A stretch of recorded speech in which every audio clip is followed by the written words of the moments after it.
isn't ready. It's ready. No. Hi, I'm Adam C. and welcome to Adam C. Hi, I'm Adam C. and welcome to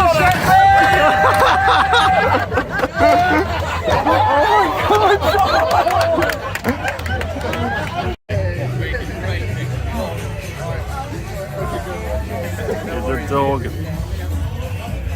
Here's the automatic stand. I think we do, yeah. I think for next year we're going to have to, unfortunately, sack off the British Motor Museum because it just can't house all of these crap cars. Right, what we've got in store today, you've got some friends backstage, Alex. Yeah, so we do have some friends. Should we also mention we've got like a Dino Run? We've got Dino Run over here.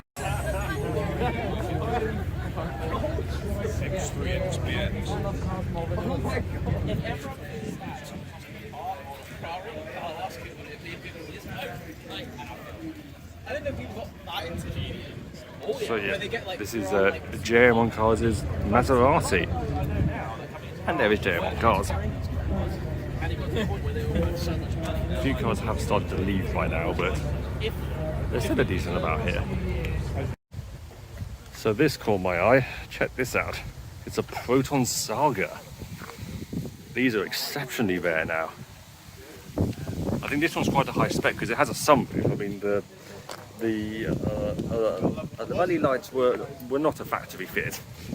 You even got the flag of Malaysia. That's how proud they were of these.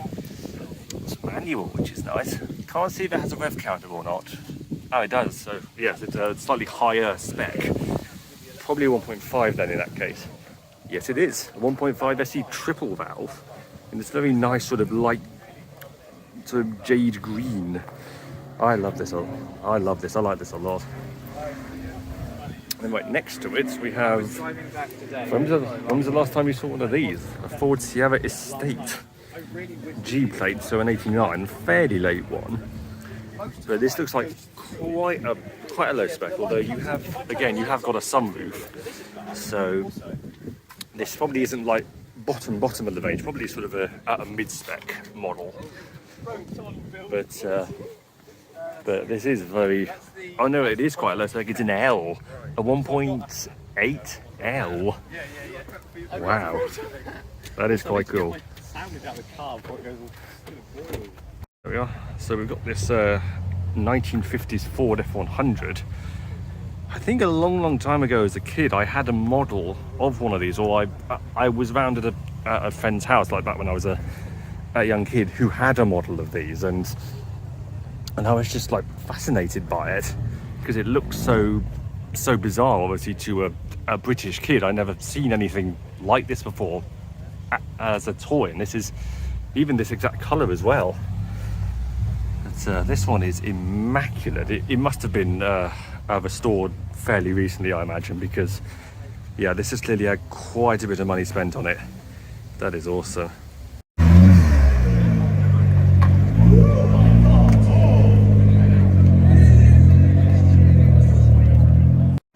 So I'm up here now actually in the British Motor Museum itself, and this is the top floor, or the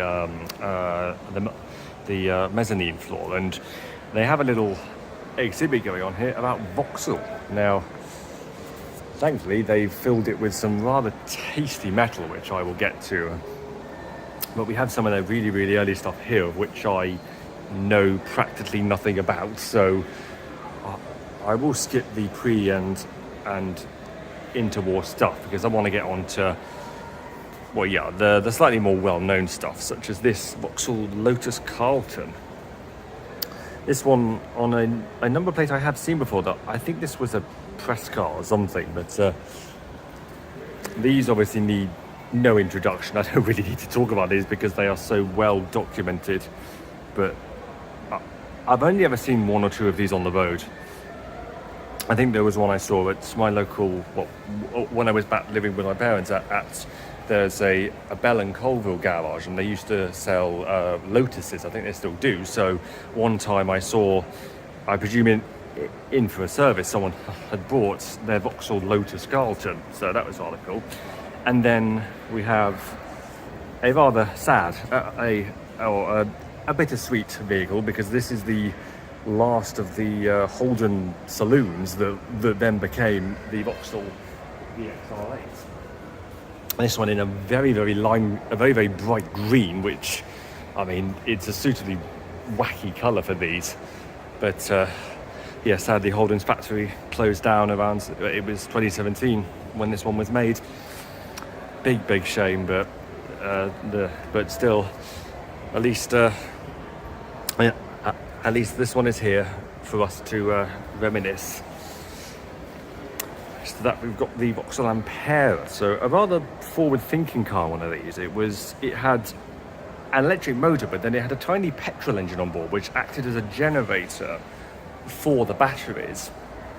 And that meant that would solve a lot of the range anxiety that you had then, and still now to a certain extent, with electric cars. But obviously it did also add a lot of complexity and therefore cost. So I think this car was in some ways a bit too far ahead of its time. And oh yeah, there's a Bedford van, which is quite cool. It's a race support vehicle. But then coming in here, we have a Vauxhall Calibra. I do like these quite a bit. Very aerodynamic shape. This one's in a nice red with some BBS alloys. They might have been a factory option, or they might have been aftermarket, but I just spotted this Vauxhall Forenza. I love these with the drooped snoot. I don't think I've ever seen one of these in person before. Yes, I love these cars. I don't know why, but so like purposeful and evil looking. Very nice. Got a Mark 1 Cavalier over here.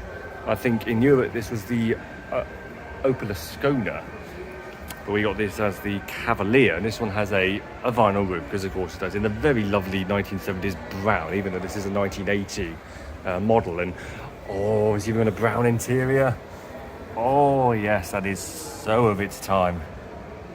Love that.